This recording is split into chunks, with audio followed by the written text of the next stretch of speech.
신약성경 95면 누가복음 5장 1절에서 11절 말씀입니다.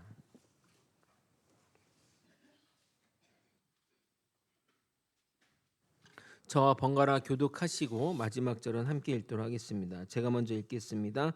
무리가 몰려와서 하나님의 말씀을 들을새 예수는 게네사렛 호숫가에 서서 호숫가에 배 두 척이 있는 것을 보시니 어부들은 배에서 나와서 그물을 씻는지라. 예수께서 한 배에 오르시니 그 배는 시몬의 배라. 육지에서 조금 떼기를 청하시고 앉으사 배에서 무리를 가르치시더니 말씀을 마치시고 시몬에게 이르시되 깊은 데로 가서 그물을 내려 고기를 잡으라. 시몬이 대답하여 이르되 선생님 우리들이 밤이 새도록 수고하였으되 잡은 것이 없지만은 말씀에 의지하여 내가 그물을 내리리이다 하고 그렇게 하니 고기를 잡은 것이 심이 많아 그물이 찢어지는지라.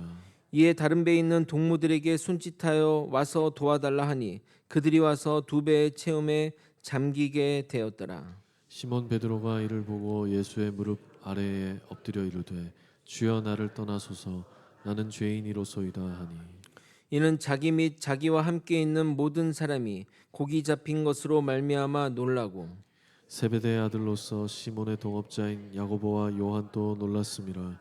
예수께서 시몬에게 이르시되 무서워하지 말라 이제 후로는 내가 사람을 취하리라 하시니 함께 읽겠습니다. 그들이 그들이 배들을 배들을 육지에 육지에 대고 대고 모든 모든 것을 것을 버려두고 버려두고 예수를 예수를 따르니라. 따르니라. 아멘. 교회가 하는 모든 사역은 바로 예수 그리스도의 사역에서 비롯된 것입니다. 예수님 본인이 교회이시며 모든 유무형 교회의 머리이시기 때문에 예수님이 이 땅에서 하신 모든 일들은 우리 교회가 물려받아야 할 유산이자 사명인 것입니다. 그래서 교회가 반드시 행하여야 할 세 가지 사역은 말씀 사역, 치유 사역, 전도 사역입니다. 이 사역 가운데 어느 것 하나에 치우쳐서는 안 되고 반드시 같은 힘으로 이 사역들을 감당해야 됩니다. 우리 교회는 치유 사역만 감당하겠다. 우리 교회는 말씀 사역만 하겠다. 우리 교회는 선교 사역만 하겠다.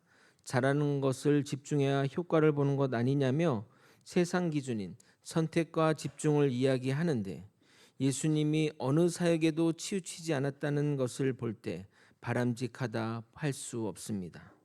물론 성도 개인은 다릅니다. 개인마다 은사가 다르고 이끌림이 다르기에 자신의 은사를 따라 한 사역에 집중하는 것이 좋지만 교회는 모든 사역이 골고루 행해져야 합니다. 만약 구제를 중심으로 하는 교회에 전도의 열망이 넘치는 성도가 있다면 그 성도는 자신의 은사를 펼치기 위해 다른 교회로 가야 하는 경우가 생길 수 있습니다. 이 지구상의 교회가 하나의 유기체로서 각자의 사역에만 집중할 수 있다면 이런 선택과 집중이 나은 방법이겠지만 각 교회가 개별화된 상황에서 균형 잡힌 교회가 되려면 모든 사역에 힘을 실어줘야 합니다. 예를 들어 서울의 모 교회는 선교의 모든 역량을 집중하여 교회 예산의 절반을 선교비로 쓴다고 합니다. 그런데 그 교회 부서 사역을 담당하는 목회자를 개인적으로 알았었는데 그 큰 교회의 부서 사역비가 당시 제가 사역하던 교회의 부서 사역비랑 큰 차이가 없어서 놀랐던 기억이 있습니다. 물론 사역을 돈으로 하는 것은 아니지만 예산에 따라 사역의 질이 달라질 수밖에 없기에 어려움이 존재하는 것입니다. 그래서 그 교회는 작년 성도에 비해 다음 세대 아이들의 숫자가 너무나도 적었던 것으로 기억하고 있습니다. 하나의 사역에만 집중하면 반드시 부작용이 발생하기 마련입니다. 주님의 교회답게 모든 사역이 골고루 균형 있게 행해져야 합니다. 오늘은 누가복음 5장 1절부터 11절의 본문을 살펴보도록 하겠습니다. 예수님이 베드로와 그의 동역자를 부르는 장면을 기록하고 있는데 다른 공간 복음서에도 이러한 비슷한 내용이 있습니다. 많은 학자들이 이 기록을 같은 것으로 취급합니다. 왜냐하면 예수님이 제자를 부를 때 사람을 낚는 어부가 되라고 공통적으로 말씀하시기 때문입니다. 그런데 누가복음은 마태복음과 마가복음의 기록과 좀 차이가 있습니다. 마태, 마가는 사역 초창기에 제자들을 부르는 장면을 간략하게 기록했는데 누가는 예수님이 사역한 이 시작된 이후에 제자들을 부르며 그 과정을 소상히 기록했다는 것입니다.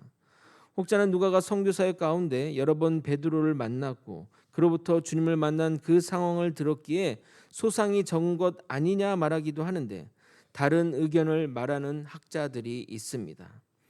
오늘은 그 다른 의견을 말하는 학자들의 주장을 살펴보고 그 주장을 근거로 본문의 내용을 다뤄보도록 하겠습니다. 오늘도 우리를 찾아오신 주님을 바라보며 그 주님의 부르심에 아멘으로 화답하는 우리 모두가 되길 예수 그리스도 이름으로 소원합니다. 오늘 본문은 약간의 논란이 있는 본문입니다. 그 논란은 신학적인 영역의 이야기인지라 여러분이 알 필요가 있을까 생각할 수 있는데 결론에 따라 이 이야기가 상당히 다른 의미로 다가올 수 있게 여러분에게 말씀드리고자 합니다. 예수님이 베드로를 제자로 부르는 장면이 누가복음에는 매우 자세히 기록되어 있습니다. 마태복음과 마가복음에도 이 비슷한 장면이 기록되어 있지만 짧게 기록되어 있고 그 부른 시점이 예수님이 시험을 이기시고 사역을 막 시작한 시점이었습니다. 그러나 누가복음은 갈릴리 사역을 시작한 후에 부르시게 됩니다. 그래서 일부 학자들은 누가복음에서 베드로를 부르는 장면은 첫 번째 부르심이 아닌 두 번째 부르는 것으로 주장합니다. 그 근거로 첫 번째는 누가가 예수님이 베드로의 장모를 고치는 사건을 베드로를 제자로 부르는 장면 전에 기록하였다는 것입니다. 그렇다면 예수님이 베드로를 알고 있었기 때문에 그의 장모의 집으로 가서 그녀를 고친 것이 아닌가 생각할 수밖에 없습니다. 두 번째 근거는 예수님이 베드로 배에 올라타는 장면입니다. 예수님이 허락도 없이 남의 배에 올라타서 그 위에서 가르침을 행하는 것은 모르는 사이라면 용납하기 힘든 일입니다. 생각해 보십시오. 일을 마치고 그물을 정리하는데 심지어 물고기 한 마리도 못 잡아 더 힘든 상황에 전혀 모르는 사람이 배에 올라타 못해서 배를 떼라고 하는 명령하는 것을 들을 사람이 없기 때문입니다. 마지막으로 누가는 누가복음 서두에 일어난 일들에 대해 차례대로 쓰겠다고 이야기합니다. 누가복음 1장 3절에 이렇게 말합니다. 그 모든 일을 근원부터 자세히 미루어 살핀 나도 데오빌로 각하에게 차례대로 써 보내는 것이 좋은 줄 알았노니. 누가가 시간의 순서를 따라 기록하였다면 베드로를 처음 부른 장면은 기존 서신서에 기록되어 있으니 생략하고 다시 베드로를 제자로 부르는 장면을 기록한 것으로 판단할 수 있습니다. 그래서 약간의 상상을 더해 이 장면을 해석해 보겠습니다. 예수님은 사역 초창기 베드로를 포함하여 여러 명을 제자로 부르셨고 그들은 영적으로 압도되어 제자로 나섰지만 가정의 생활고가 걱정되어 돌아온 것입니다. 특히 베드로는 기혼자이고 장모님도 아프셨기에 아내와 자식에 대한 걱정으로 가정으로 돌아온 것입니다. 그런 제자들에게 예수님은 다시 그들을 찾아가 그들의 소명을 일깨워주고 그들을 다시 제자로 부르고 계신 겁니다. 요한복음에도 베드로에게 가서 그의 사명을 다시 일깨워 주신 것처럼 주님은 한번 부른 자들을 그냥 내버려 두지 않으십니다. 가끔은 지치고 힘들어 포기하고 싶을 때 주님은 반드시 우리를 붙들어 주십니다. 그러기에 저를 포함하여 여러분 모두 이 자리에 있는 것 아니겠습니까? 주님의 부르심에 아멘하며 나아가는 저와 여러분이 되시길 예수 그리스도 이름으로 소원합니다. 이제 본문을 하나씩 살펴보도록 하겠습니다. 예수님이 베드로가 있는 게네사렛 호수로 가자 무리가 함께 몰려왔습니다. 성경을 보게 되면 우리가 잘 아는 갈릴리 호수가 다양한 명칭으로 불리는 것을 볼 수 있습니다. 갈릴리 바다라고도 불리고 디베라 바다라고도 불리고 그리고 오늘 읽은 본문에는 게네사렛 호수라고 불렀습니다. 먼저 갈릴리 바다를 설명하면 이스라엘은 분배받은 지파와 그 지형을 연결해서 부릅니다. 그래서 에브라임 산지, 유다 광야라고 부르는데 갈릴리 지파는 없는데 왜 갈릴리 바다라고 하는지 궁금해하실 수 있습니다.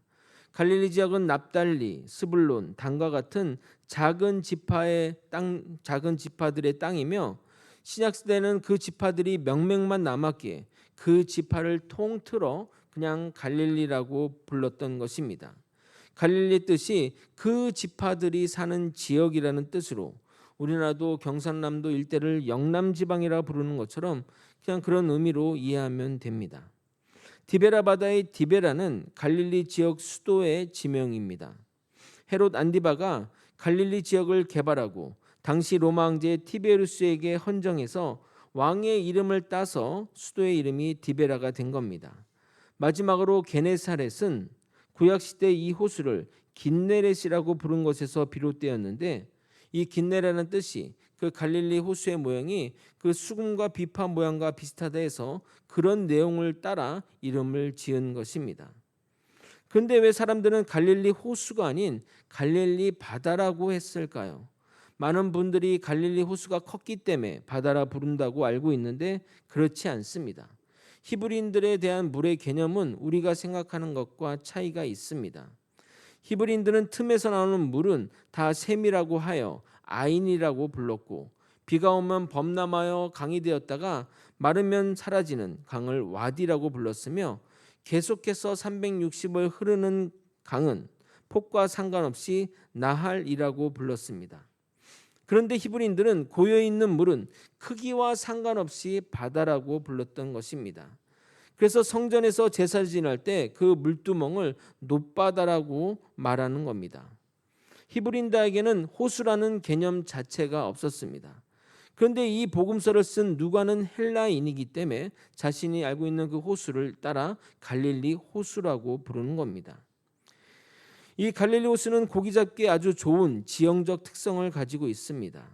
갈릴리 호수는 만년설로 덮여있는 헬몬산에서 내려오는 차갑고 맑은 물과 지하에서 올라오는 따뜻한 온천수가 만나 미네랄과 물고기 먹이가 충분하여 200종류에 넘는 물고기가 사는 살아있는 수족관입니다. 우리나라도 북극해에서 오는 그 차가운 물과 남쪽에서 올라오는 따뜻한 물이 그 만나는 곳이 주요 어장인 것처럼 말입니다. 거기다가 갈릴리 호수는 이스라엘 땅에 물을 공급하는 아주 중요한 수자원입니다. 성경에는 갈릴리 호수와 관련된 기록들이 많기에 이 호수를 이해하는 것이 성경을 이해하는 데 좋은 디딤돌이 됩니다. 제가 새벽 예배 때 성지 순례의 필요성에 대해 강조했는데 저는 이 갈릴리 호수를 다녀왔기 때문에 갈릴리 호수와 관련된 이야기가 나올 때마다 눈으로 성경 글을 읽으며 머리로는 갈릴리 호수가 펼쳐집니다. 그러면 성경의 기록이 2000년 전의 사건이 아니라 현실에서 펼쳐지는 것처럼 여겨집니다. 아, 예수님이 여기서 말씀을 전했겠구나. 아, 여기서 베드로가 고기를 잡았겠구나 하는 감상에 적게 되는 것입니다. 이제 곧 하마스와의 종전이 되면 성지 순례가 재개될 것인데 성도님들과 함께 꼭 성지 순례를 같이 갔으면 좋겠습니다. 그런데 예수님이 사람들에게 말씀을 선포하려고 베드로의 배를 탄 후에 약간 이상한 명령을 내리게 됩니다. 여러분 3절을 읽고 설명드리도록 하겠습니다. 함께 읽겠습니다. 시작. 예수께서 한 배에 오르시니 그 배는 시몬의 배라. 육지에서 조금 떼기를 청하시고 앉으사 배에서 무리를 가르치시더니 예수님은 마치 베드로와 평소 알고 지냈던 사이처럼 그의 배에 올라탄 후에 배를 육지에서 조금 떼기를 요청합니다. 성경학자들은 누가를 디테일의 장인이라고 말합니다. 왜냐하면 남들이 보지 않는 또는 관심이 없는 그 장면을 잡아서 기록하기 때문입니다. 우리나라 감독 중에도 이런 디테일이 강한 감독이 있는데 영화 기생충의 봉준호 감독입니다. 소품 하나하나, 동선 하나하나 정말 다 감독이 준비한 시나리오 안에서 영화가 펼쳐진다고 합니다.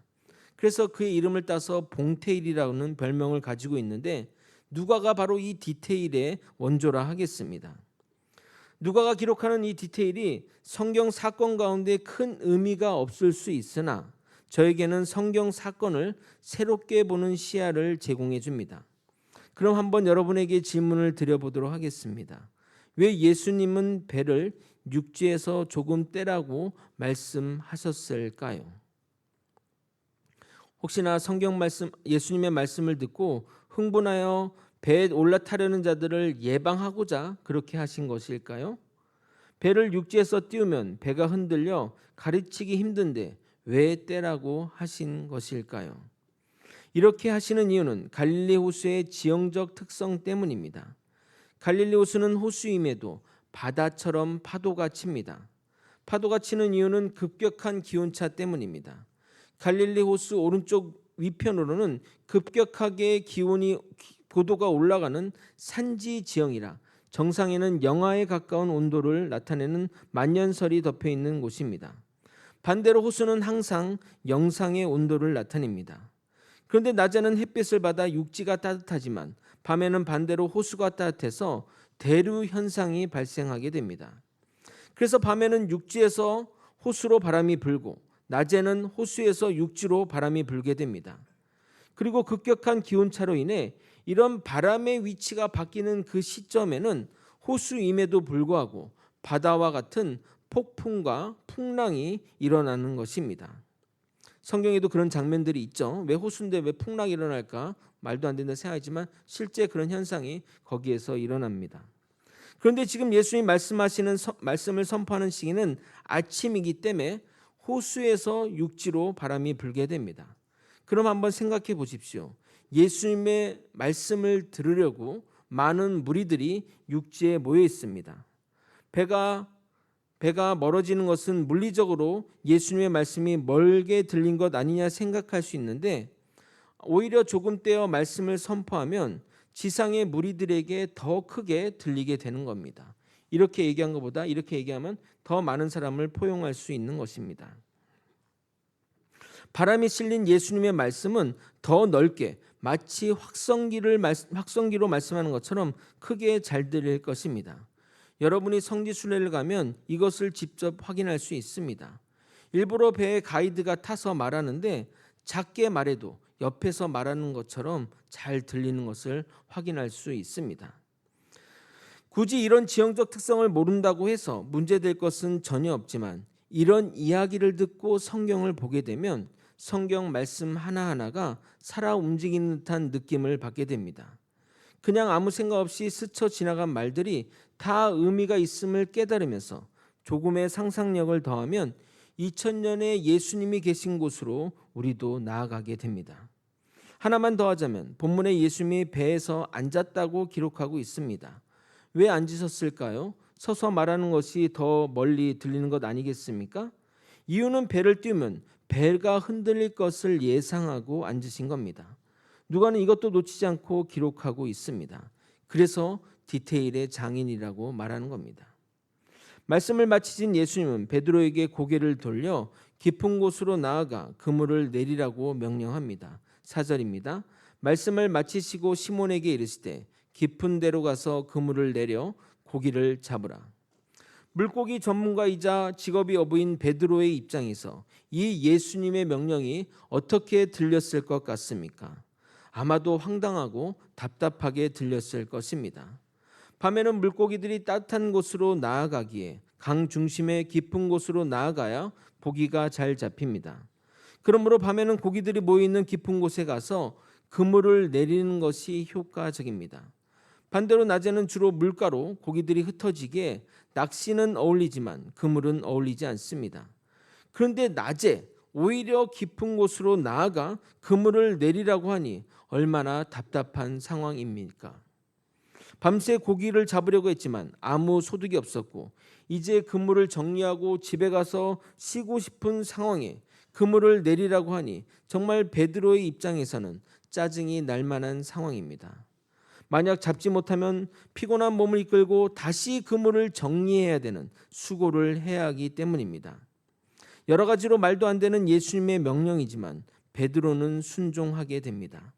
그런데 그 순종하는 가운데 저는 베드로의 짜증이 약간 느껴집니다. 5절을 여러분이 한번 읽어보도록 하겠습니다. 시작.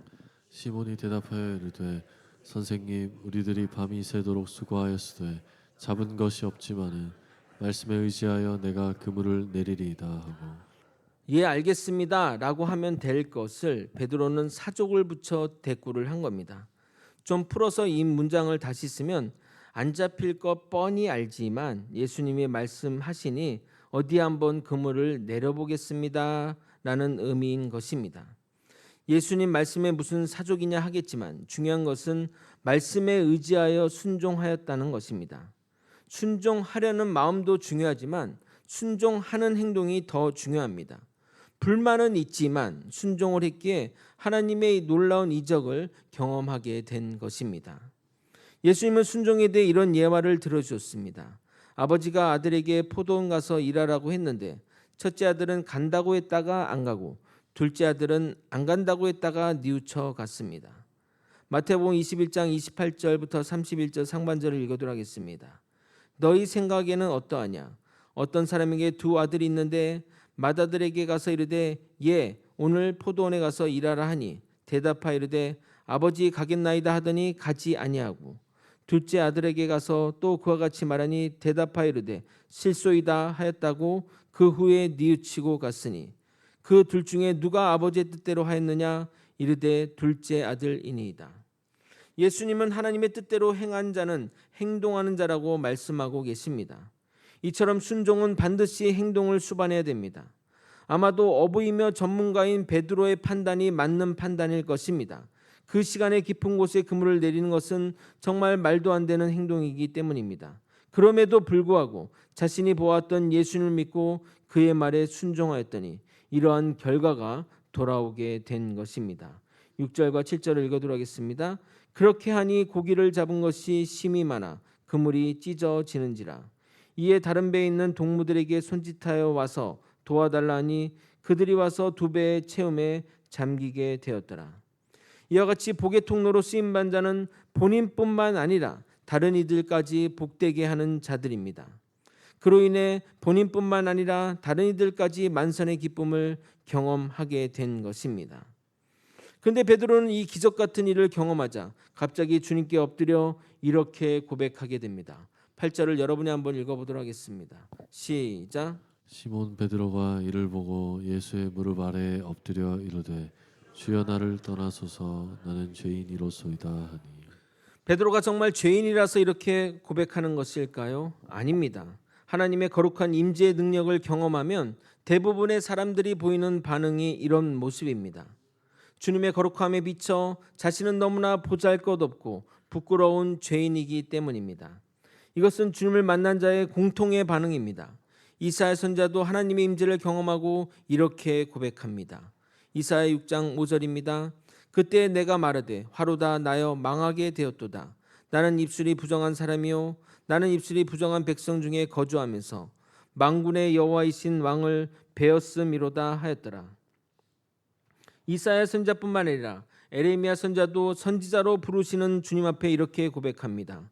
에레미야 1장 6절 내가 이르되 슬프도소이다 주여 여호와여 보소서 나는 아이라 말할 줄을 알지 못하나이다 하니. 그러나 이런 선지자들의 고백과 베드로의 고백은 약간의 차이가 있습니다. 선지자들의 고백은 하나님의 거룩함에 비쳐 자신의 본질적 존재에 대한 깨달음에서 나온 고백이지만 베드로는 지난날 주님을 배신하고 도망친 일에 대한 뉘우침에 기인한 것으로 보는 것이 맞을 듯합니다. 동시에 다시 제자의 길로 갈 자신이 없음을 고백하는 것이 아닐까요? 전에 베드로는 놀라운 이적을 보이시는 예수님을 보고 따라 나섰습니다. 대부분의 제자처럼 뭔가 대단한 이득을 바라고 따라 나섰지만 극적인 변화는 요원했고 결국 가장으로서 생활고를 견디지 못하고 주님을 떠났습니다. 그런데 다시 예수님이 베드로를 직접 찾아오신 것입니다. 어색한 만남 이후에 생각지도 않는 하나님의 놀라운 이적을 경험하자 마음이 내키지도 않으면서 억지로 따라다녔던 지난 일과 말없이 떠난 지난 행동에 대한 반성이 함께 몰려오면서 감당할 수 없는 주의 부르심에 제발 떠나가 달라고 부탁하는 것입니다. 자신은 주님의 사역을 감당할 그릇이 되지 못한다는 자기 비하적인 고백이 담겨 있는 것입니다. 그러나 주님과의 만남은 그에게 놀라운 변화를 일으키게 됩니다. 우리는 그 변화를 베드로가 주님을 부르는 호칭에서 확인할 수 있습니다. 베드로는 5절에 예수님을 선생님이라고 불렀습니다. 이 선생이라는 헬라어 에피스타타는 신분이 높은 사람의 권위를 나타낼 때 쓰는 용어로서 인간으로서는 가장 높여 표현한 것입니다. 그런데 강력한 하나님의 능력을 경험한 이후에 베드로는 예수님을 주여라고 고백하며 하나님에 대한 놀라운 인식의 변화를 나타내 보여주고 있는 것입니다. 그래서 예수님을 진정 만난 자들은 하나님을 아빠 아버지라 부르게 되는 겁니다. 누가 시켜서 그렇게 하는 것이 아닌 참된 주님을 진실로 만나게 되면 아빠 아버지란 호칭이 자연스럽게 나오는 겁니다. 로마서 8장 14절 15절 이렇게 말합니다. 무릇 하나님의 영으로 인도함을 받은 사람은 곧 하나님의 아들이라. 너는 다시 무서워하는 종의 영을 받지 아니하고 양자의 영을 받았으므로 우리가 아빠 아버지라고 부르짖느니라. 아멘. 예수님은 베드로를 포함하여 같이 고기를 낚던 모든 사람이 잡힌 고기를 보고 놀라자 그들에게 사명을 다시 부여합니다. 그들의 놀라움은 물고기를 보고 놀란 것이 아니라 하나님의 능력을 보고 놀란 것이기 때문입니다. 10절입니다. 세베대 아들로서 시몬의 동업자인 야고보와 요한도 놀랐습니다. 예수께서 시몬에게 이르시되 무서워하지 말라. 이제후로는 내가 사람을 취하리라 하시니. 그런데 예수님이 그들을 사명자로 부르시며 하시는 말의 표현을 보십시오. 놀란 그들을 진정시키고 그들이 잘 이해할 수 있는 표현으로 그들을 부르십니다. 그런 면에서 예수님의 말과 표현은 정말 탁월하다는 생각이 듭니다. 어부인 그들이 잘 이해하는 표현으로 그 사람을 낚는 사람이 된다고 그들에게 사명을 부여하기 때문입니다. 만약 그들에게 예수님이 산에서 장작 패듯이 사람을 구할 것이다, 또는 낯으로 곡식 빼듯이 추수할 것이다 했다면 뜻은 전달되겠지만 사명에 대한 깊은 이해와 전달은 미숙할 것입니다. 만약 제가 여러분에게 교회 부지를 설명하면서 강남 부동산을 예화로 들면 이야기하면 어떻게 될 것 같습니까? 물론 여러분이 이해는 하시겠지만 공감이 되지는 않을 것입니다. 그러나 예수님은 이해를 넘어 공감시킴으로써 그들을 사명자로 세우고 계신 것입니다.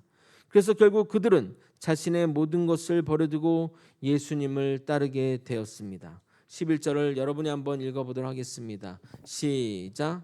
그들이 배들을 육지에 대고 모든 것을 버려두고 예수를 따르니라. 이처럼 예수를 따르고자 하는 자는 모든 것을 버려두고 예수님을 따라야 합니다.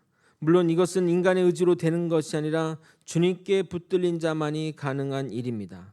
주님께 붙들리면 모든 것을 내려놓게 됩니다. 저의 간증을 좀 하려고 하는데 자꾸 해서 지겹게 들릴 수 있지만 여러분의 이해를 돕기에 하도록 하겠습니다. 이제 목회를 시작한 지 벌써 12년이 되었지만 하나님의 부르심은 사역 시작하기 오래전부터 있었습니다. 여러분에게 하나님이 부르셔서 당당히 제 모든 것을 버려두고 주님을 따랐습니다 라고 말하고 싶지만 실제는 그렇지 못했습니다. 정말 베드로의 고백이 저의 고백이었습니다.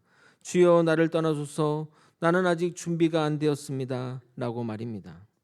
당시 주변 사람에게 하나님이 날 부르시는 것 같아 라고 고민을 털어놓으면 하나같이 기도해 보라고 조언했습니다. 그러나 저는 기도하지 않았습니다. 왜냐하면 주님이 하라고 할까 봐 겁나서 못했습니다. 하던 사업이라도 망했다면 일찍 순종했겠지만 내려놓는 순간까지 사업은 괜찮았기에 더 망설였던 것입니다. 나중에 자세히 말씀드리겠지만 결국 하나님의 강력한 부르심에 압도되어 모든 것을 버리고 목회자의 길로 들어서게 되었습니다. 그런데 막상 내려놓으니 별것 아니었습니다. 내려놓기 전에는 세상의 모든 근심과 걱정, 자녀들은 어떻게 키워야 되며 앞으로 어떻게 살까 걱정 근심이 넘쳤는데 막상 내려놓으니 그렇게 자유로울 수가 없었습니다. 정말 진리가 너희를 자유롭게 하리로다 라는 말씀처럼 자유해졌습니다. 물질도 미래도 자식에 대한 그 모든 것도 말입니다. 주를 따르고자 하는 자는 반드시 모든 것을 버려두고 예수를 따라 나서야 합니다. 그러면 주님이 여러분에게 삶의 놀라운 일들을 허락하시며 더하여 주시는 복을 누리실 것입니다. 그동안은 물질적으로 풍요로웠을지 모르지만 베드로처럼 매일 빈 그물을 거뒀다면 이제는 항상 넘치는 충만함을 거두고 있습니다. 사랑하는 거제 소망교회 성도 여러분, 그 길로 함께 가지 않으시겠습니까? 아멘. 말씀을 정리하겠습니다. 예수님은 삶의 문제를 이겨내지 못하고 다시 삶으로 돌아간 베드로를 찾아가셨습니다. 그리고 예수님은 베드로에게 깊은 곳으로 나아가 그물을 내리라고 명령하십니다. 예수님의 명령은 합리적이지 않은 명령이었지만 베드로는 말씀에 의지하여 순종하자 놀라운 이적을 보게 되었습니다. 만약 그가 세속적인 사람이라면 그런 이적 앞에 신나서 좋아했겠지만 예수님을 떠난 죄책감과 미안함에 자신을 떠나달라고 간청하게 됩니다. 자신은 자신이 없다고 또 다시 주님을 떠날 것 같다고 그런 고백이었던 것입니다. 그러나 예수님 베드로를 처음 불렀던 그 부르심 그대로 다시 부르시며 사람 낚는 어부가 되라고 사명을 전달하게 됩니다. 이에 베드로는 주님께 순복하고 따르게 됩니다. 그 전까지는 예수님을 위대한 스승으로 생각했는데 이제는 자신의 구세주로 인정하는 놀라운 인식의 변화와 함께 말입니다. 예수님의 부르심은 여기서 끝나지 않았습니다. 베드로는 정말 또 한 번 도망갔습니다. 십자가 앞에서 예수님을 배반한 죄책감에 도망한 베드로에게 주님은 다시 찾아가셨습니다. 사랑하는 거제 소망교회 성도 여러분, 예수님은 여러분이 좌절하고 절망할 때마다 찾아오셨습니다. 아무도 없는 내 방 한구석에 아무것도 기댈 것 없는 병상의 침대로 모든 이들이 손가락질하는 비정한 세상에서 주님은 우리를 찾아오셨습니다. 심지어 주님이 어디 있냐고 모든 것을 부정하는 나의 완약한 마음에도 찾아오셔서 주님 앞에 나오라고 우리를 초대하십니다. 주님은 끊임없이 날 붙드시고 날 일으켜 세우십니다.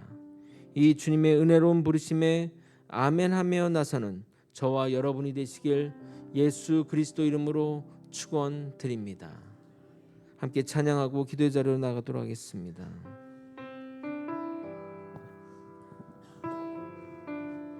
내 영혼 지치고 피곤할 때에 내 영혼 지치고 피곤할 때에 근심 걱정 내 맘 짓누를 때 난 잠잠히 주님을 기다리네.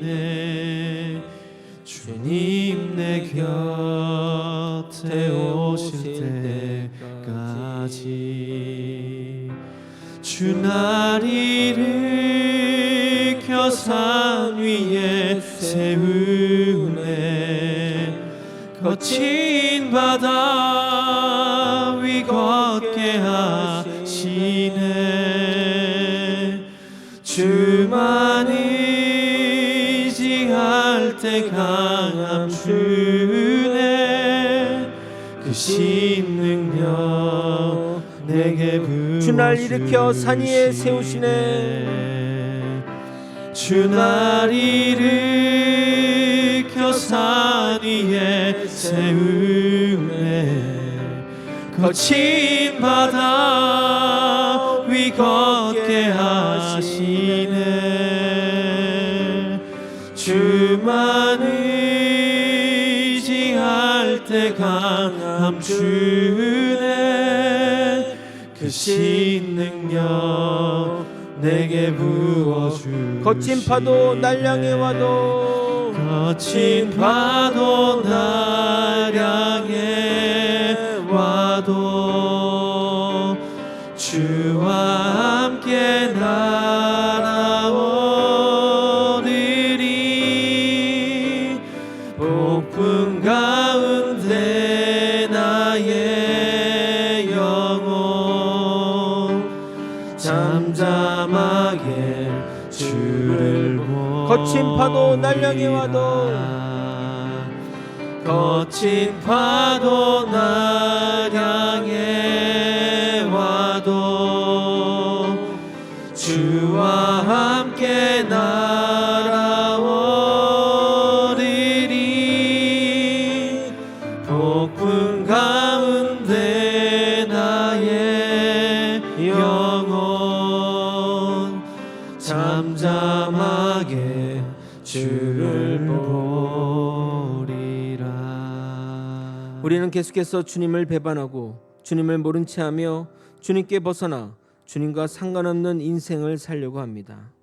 그러나 주님은 내게 찾아오셔서 나를 일으켜 세우시고 내가 가야 할 길을 다시 제시해 주십니다. 주님의 그 끈질긴 사랑에 우리가 지금 이 길을 가고 있는 것입니다. 우리가 이 세상의 목적을 두고 살지만 우리가 얻는 것은 공허한 마음과 빈 그물일 뿐입니다. 주님께 나아가야만 우리는 충만함과 넘치는 그물을 얻게 될 것입니다. 언제나 주님께 나아가는 우리 모두가 되길 소망합니다. 다음과 같은 기도 제목 가지고 기도하시겠습니다. 첫 번째, 언제나 지친 나를 일으켜 세우는 주님을 의지하여 주님께 나오는 믿음의 성도가 되게 하여 주시옵소서. 두 번째, 내 생각과 기준을 내려놓고 주님 말씀에 의지하여 행동하는 순종의 사람이 되게 하여 주시옵소서. 세 번째, 세상에서 수고하고 지친 자들이 주님께 나아가 주님이 주시는 충만함과 평안을 누리며 살아가도록 인도하여 주시옵소서. 이와 같은 제목으로 주님의 이름 부르짖고 통성으로 기도하시겠습니다. 주여,